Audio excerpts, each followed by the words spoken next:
चलो हाय दोस्तों, नमस्कार, welcome back to my YouTube channel. चलिए आज हम लोग देखते हैं प्रश्नावली 2 का 12वां नंबर का सवाल। सवाल देखने में बहुत बड़ा है लेकिन बहुत ही आसानी से बना लोगे। चलिए चालू करते हैं। अब यहाँ पे दो चीजों की बात हो रही है, ए और बी। ठीक है, यहाँ पे माना ए से चलने वाली कार की चाल x किलोमीटर प्रति घंटा है तथा b से चलने वाली कार की चाल y प्रति घंटा है। तो अब यहां से देखिएगा, ए और बी की दूरी 70 किलोमीटर है। दो कारें ए और बी से चलना प्रारंभ करती है यदि वे एक ही दिशा में चलती है। ठीक है, अब ए द्वारा 7 घंटे में तय की गई दूरी। ठीक है, यहां पे आ जाएगा 7x, क्योंकि ए से आप कर रहे हैं। ठीक, और बी द्वारा 7 घंटे में तय की गई दूरी। ये कितना हो जाएगा जी? 7y। चलो इतना कर लीजिए, फिर आगे करते हैं। चलिए आगे देखिए, अब क्या बोल रहा है। अब कार ए और बी एक ही दिशा में चलती है तो उन दोनों का अंतर 70 किलोमीटर है। अंतर यहाँ पे एक ही दिशा में जो जाता है तो अंतर हो जाते हैं, और एक दूसरे के विपरीत हो जाते हैं तो योग हो जाते हैं। इस चीज को याद रखिएगा। चलिए इसे नोट कर लीजिए, फिर आगे बताते हैं। चलिए आगे देखिए, अब अंतर बोला है तो ये हो जाएगा 7x माइनस 7y बराबर 70। इन दोनों में से 7 को उभयनिष्ठ ले लो, x माइनस y बराबर 70। तो हो जाएगा x माइनस y बराबर 70/7। तो x माइनस y बराबर 7 एकम 7 7 दाई 70। ये हो जाएगा आपका समीकरण नंबर 1। इतना समझ में आया? ये कब होगा? जब कार ए और कार बी एक ही दिशा में चलती है। अब कार ए द्वारा 1 घंटे में तय की गई दूरी कितना हो जाएगा जी आपका?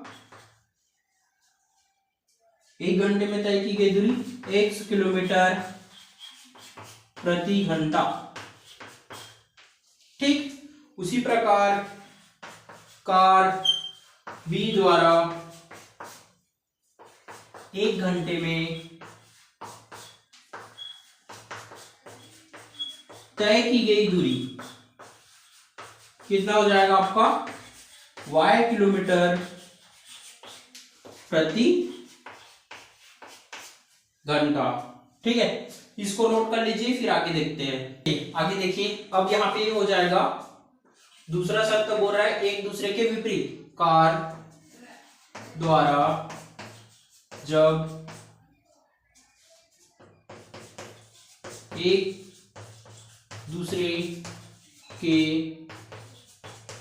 विपरीत चली गई दूरी का योग 70 है। तो ठीक है, योग सिंपल जोड़ दो, 100 प्लस वाई बराबर कितना हो जाएगा जी आपका 70। इतना समझ में आया? ये हो जाएगा आपका समीकरण नंबर 2। वापस विलोपन विधि लगाएंगे समीकरण 1 और 2 से। चलिए दोनों को लिख देते हैं। समीकरण 1 क्या निकला था, 100 माइनस वाई बराबर 10, और ये क्या निकला है 100 प्लस वाई बराबर 70। विलोपन विधि में चिन्ह बदल जाते हैं, प्लस का क्या हो जाता है माइनस, प्लस का क्या हो जाते हैं माइनस, और यहाँ पे प्लस का क्या हो जाते हैं माइनस। ठीक है, आगे देखना, ये 100 और 100 प्लस माइनस में कट जाएंगे, ये y भी माइनस है और ये भी माइनस है, तो ये हो जाएगा -2y।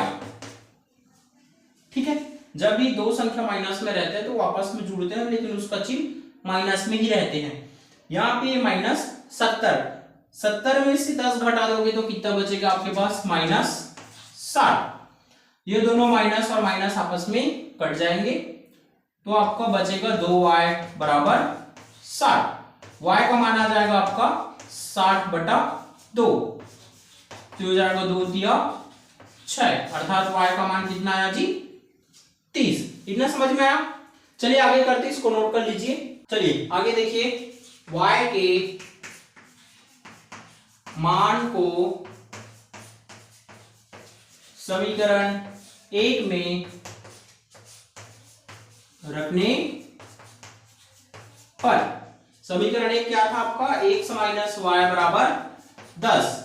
चलो मान रखते हैं 1 माइनस वाई का मान कितना आया था 30।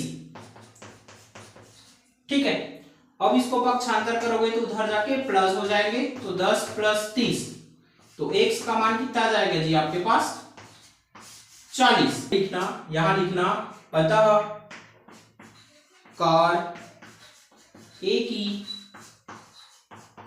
चाल 40 किलोमीटर प्रति घंटा तथा कार बी की चाल 30 किलोमीटर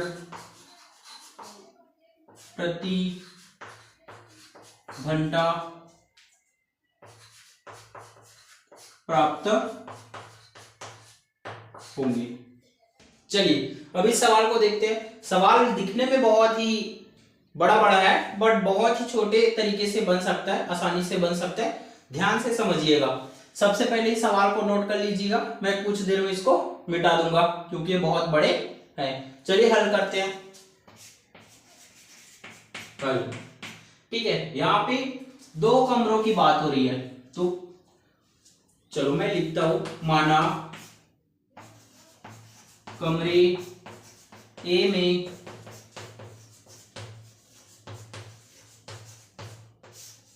विद्यार्थियों की संख्या 1 है तथा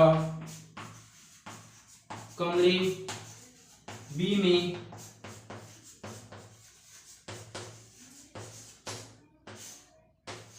विद्यार्थियों की संख्या y है। तो ठीक है, अब यहाँ पे क्या बोला है, A से 10 विद्यार्थी B में भेज दिए जाते हैं।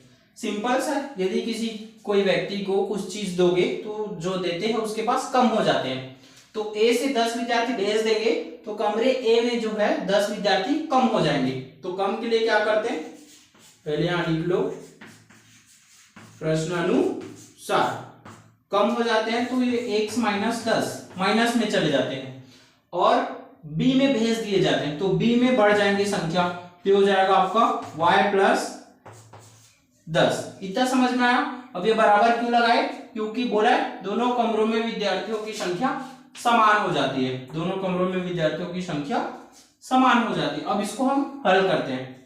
ये हो जाएगा x, y को पक्षांतर करो योग्य माइनस में, क्योंकि इधर प्लस है, ये माइनस है, इधर जाके क्या हो जाएंगे जी प्लस। तो आपका समीकरण बन जाएगा x माइनस वाई बराबर 20। ये हो जाएगा आपका समीकरण नंबर 1। इतना समझ में आया? इसको पहला समीकरण क्लियर समझ में आया? अब दूसरा समीकरण को ध्यान से देखिए, ठीक है। जब 20 विद्यार्थी B से भेज दिए जाते हैं, B से A में भेज दिए जाते हैं, अब B से भेज रहे हैं तो जिससे भेजता है उसमें कम हो जाता है। यहां पर भी प्रश्न अनुसार लिख लेना, प्रश्न अनुसार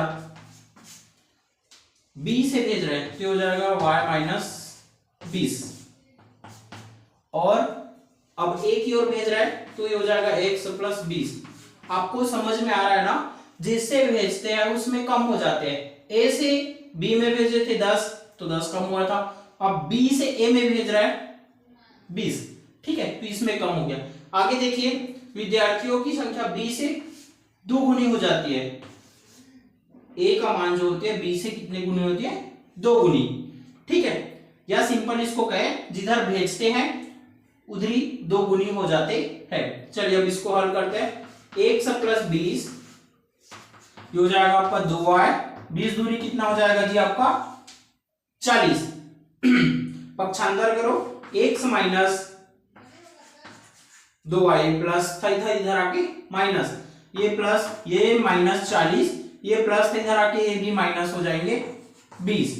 तो आपका हो जाएगा x माइनस 2y बराबर 20 और 40 कितना हो जाएगा आपका 60। ये हो जाएगा आपका समीकरण नंबर 2। इतना समझ में आया? चलिए आगे करते हैं। समीकरण 1 और 2 से फिर वापस विलोपन विधि लगाओगे, ठीक है ना। यहां पे समीकरण 1 क्या था आपका, x माइनस वाई बराबर 20, और ये समीकरण है x माइनस 2y बराबर माइनस 60। विलोपन विधि लगाएंगे, चिन्ह परिवर्तन होगा, प्लस का क्या हो जाता है माइनस, माइनस का क्या हो जाएंगे प्लस, और ये माइनस का प्लस, x माइनस और प्लस में कट जाएगा। 2y में से y घटा दो तो आपका बचेगा सिर्फ y। 60 में से 20 जोड़ दो तो कितना प्राप्त होगा जी 80। y का मान कितना प्राप्त हुआ 80। चलिए आगे देखिए, y के मान को समीकरण 1 में रखने पर, समीकरण 1 पहले लिख दो, x माइनस वाई बराबर 20। y का मान हमने देखा था कितना प्राप्त हुआ था आपका 80, ये हो जाएगा 20। पक्षांतर कर दो तो ये हो जाएगा 20 प्लस 80, ये माइनस था, पक्षांतर के बाद प्लस में हो जाते हैं, तो x बराबर कितना आ जाएगा 100। कमरे A और B के प्रत्येक कमरे में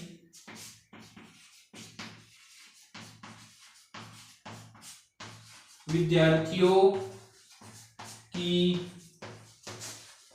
संख्या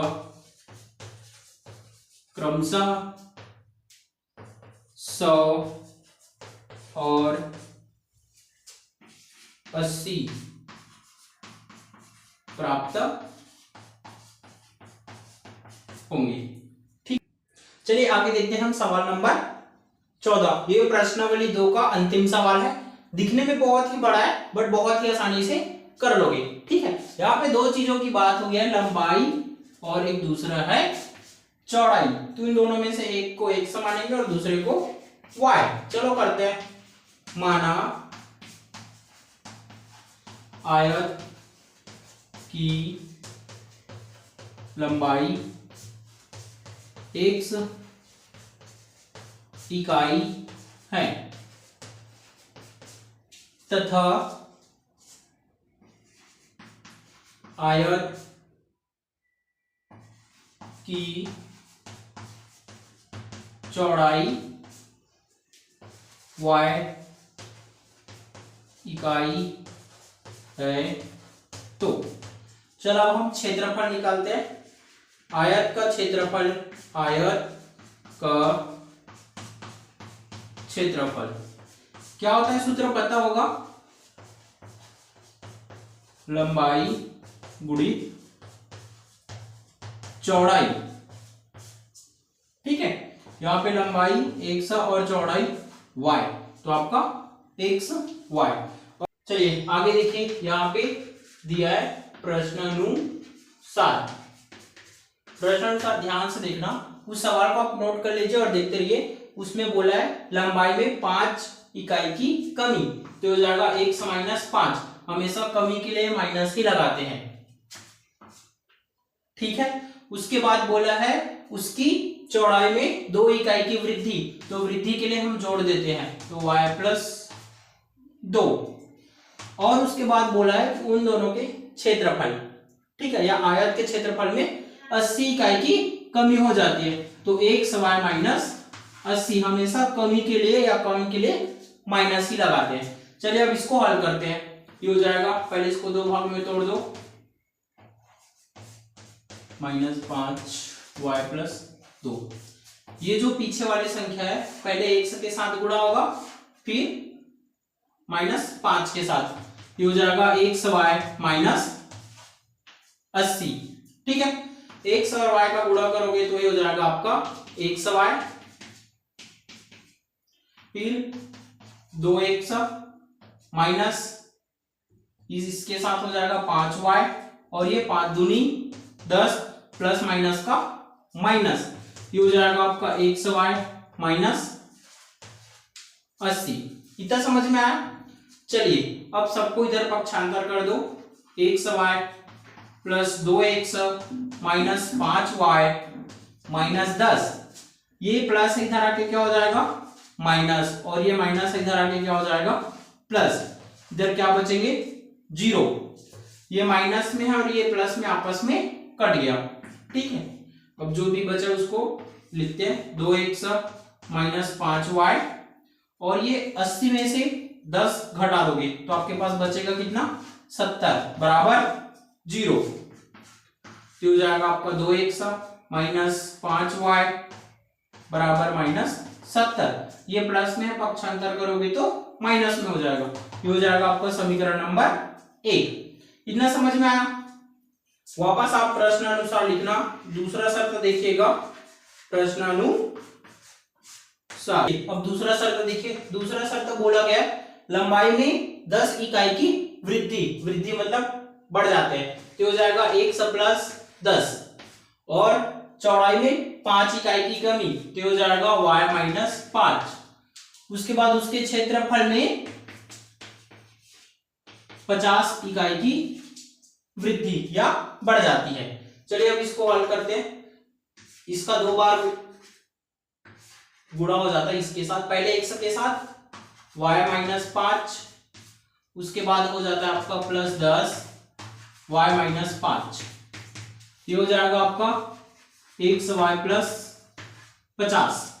ठीक है, चलिए हल करते हैं। ये हो जाएगा आपका x y माइनस 5x, ये हो जाएगा 10y, और ये हो जाएगा आपका 10 पंचे 50। ठीक है, उसके बाद हो जाएगा आपका xy प्लस 50। ठीक है जी, पक्षांतर करो सबको इधर, xy minus 5x plus 10y minus 50। ये प्लस इधर आके क्या हो जाएगा, माइनस, ये भी प्लस इधर आके क्या हो जाएगा, माइनस, बराबर में आ जाएगा 0। ये प्लस में है और ये माइनस में, एक दूसरे से कट जाएंगे। आपका क्या हो जाएगा, ये 5x प्लस 10y माइनस 100, क्योंकि दो संख्या जब माइनस में रहते हैं तो जुड़ते हैं, लेकिन चिन्ह क्या हो जाते हैं, माइनस, बराबर क्या हो जाएंगे 0। तो हो जाएगा माइनस 5x प्लस 10y। अब इसको पक्षांतर करो, इधर आके क्या हो जाएंगे, प्लस में। इन दोनों में से कॉमन निकाल लो, आपका 5 बाहर आ जाएंगे, क्या बचेगा, माइनस x प्लस 5 दूनी 10, ये हो जाएगा आपका 100।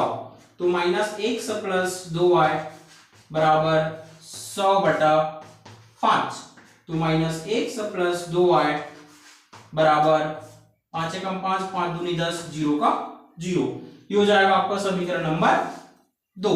कहते हैं ये आपका 2 -x प्लस 2y बराबर 20, ये आपका हो जाएगा -2x, और ये हो जाएगा आपका 2 दूनी 4y, और ये 20 दूनी कितना हो जाएगा जी 40। ये हो जाएगा आपका समीकरण नंबर 3। चलिए अब हम विलोपन विधि लगाते हैं। समीकरण 1 और 3 से चलिए आगे करते हैं। ये हो जाएगा आपका 2x माइनस 5y बराबर -70, और समीकरण 3 क्या था, -2x प्लस 4y बराबर 40। ठीक है, और ये प्लस माइनस में है तो सबको जोड़ देना, ये प्लस माइनस में आपस में कट जाएगा। 4y 5y में से 4y घटा दोगे तो आपका -y बचेंगे। माइनस क्यों लगाते हैं, हमेशा बड़े संख्या के चिन्ह को लेते हैं। ठीक है, 70 में से 40 घटाओगे कितना बचेगा 30, माइनस और माइनस कट गया, y का मान कितना आया जी 30। इतना समझ में आया। हल करते हैं, y के मान को समीकरण 1 में रखने पर, चलिए रखते हैं समीकरण 1 में। समीकरण 1 क्या है आपका, 2x माइनस 5y बराबर -70। ठीक है, रखो y का मान, ये हो जाएगा 2x माइनस 5, y का मान कितना आया 30, ये हो जाएगा आपका -70। 2x 5 या 15 था तो 150, और ये हो जाएगा आपका -70। इसको पक्षांतर करोगे माइनस में, इधर जाके क्या हो जाएंगे प्लस, ये हो जाएगा 2x बराबर -70 प्लस 150, ये हो जाएगा 2x बराबर 150 में से 70 घटा दोगे तो आपके पास बचेगा कितना 80, तो x बराबर 80/2, तो x का मान कितना आ जाएगा 40। इतना समझ में आया, देख लेना आप लोग। अतः आयत की लंबाई 40 इकाई तथा चौड़ाई 30 इकाई प्राप्त होंगी। ठीक है, ये आपका फाइनल आंसर। वीडियो पसंद आए तो शेयर कर देना, सब्सक्राइब कर देना और कमेंट करके बताइएगा जरूर।